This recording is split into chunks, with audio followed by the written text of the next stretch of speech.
bringing news that matters to you. You're watching the Bahamas Tonight Northern Edition. Welcome back. Today is a big day for public servants as the government made good on its commitment to issue lump sum payments to all those employees who are paid from the public treasury. President of the Bahamas Public Services Union, John Pinder, while on Grand Bahama yesterday, confirmed that those workers will receive a lump sum payment equal to their annual increment. Pinder talks about other key elements of the new industrial agreement.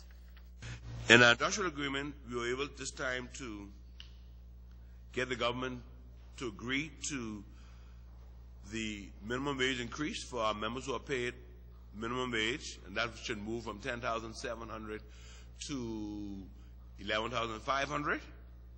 We're able to get them to agree to persons who have 25 years or more as a employee of the public service to now get an additional week vacation, so they will receive at least 5 weeks vacation.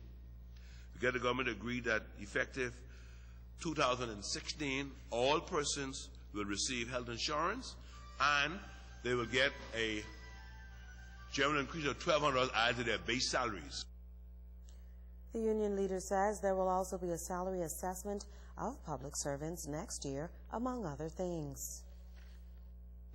Next year, we will do a salary review, and we will tie it into the compensation study, where we will try to use the quasi-government agencies and the various authorities' salaries as a benchmark to bridge that gap between what our members receive now and what they should be receiving. And so that's a salary review for next year, in addition to opening the salary scales by 2 increments to ensure that persons who are the max of their salary scale is able to receive an increment. We have a new disturbance allowance that was added to the industrial agreement, and that will be for persons who have the uproot from their domicility to go elsewhere. A former member of the hierarchy of the Progressive Liberal Party will be laid to rest tomorrow. Tonight, he's being remembered by a close family member. Joan Davis-Roll reports.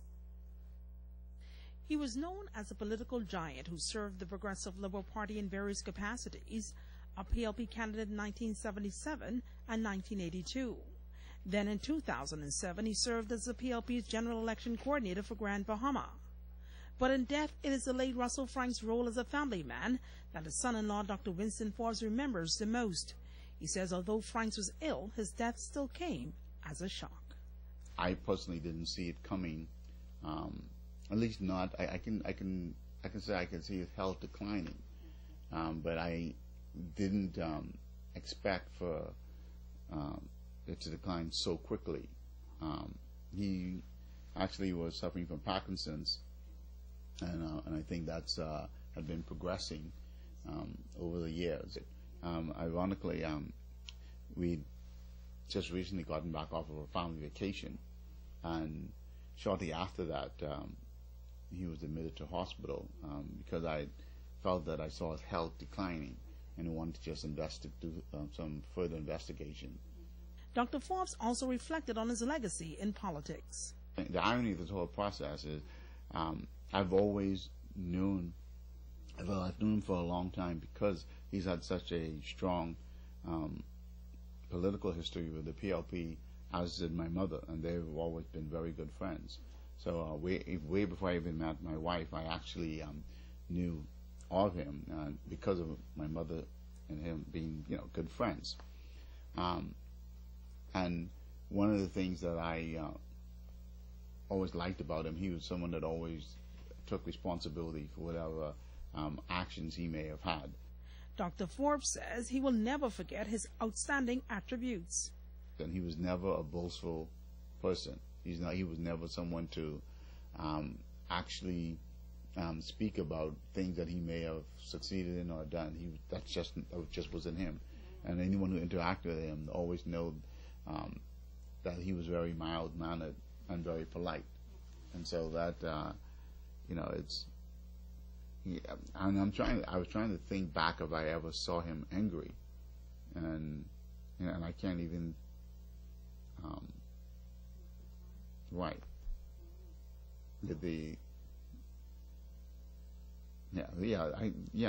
It's At least not at this moment. I can't even remember a moment. The late Russell Franks, age 82, will be eulogized during a homegoing service on Saturday at the First Baptist Church here in Freeport. Joan Davis-Roll, ZNS Network News. Now, prominent physician and businessman Dr. Hayward Cooper will also be laid to rest tomorrow following a service of Thanksgiving at Jubilee Cathedral at 11 a.m. And a happy birthday to my niece Ulissa, who's celebrating tomorrow. Oh, congratulations. My beautiful niece. Yeah, Yes, and, enjoy. I've been having trouble with this name. Also, Anushka, yes, Anushka Roll is celebrating. There you go. Way to go for her. She's what? Happy birthday, 67? Anushka. 67 years And still looks good, girl. Dyeing her hair. And that's our Northern Edition tonight. On behalf of the entire team, I'm Ricardo. Have a great weekend. I'm Sabrina Brown. Thank you for joining us. Good night.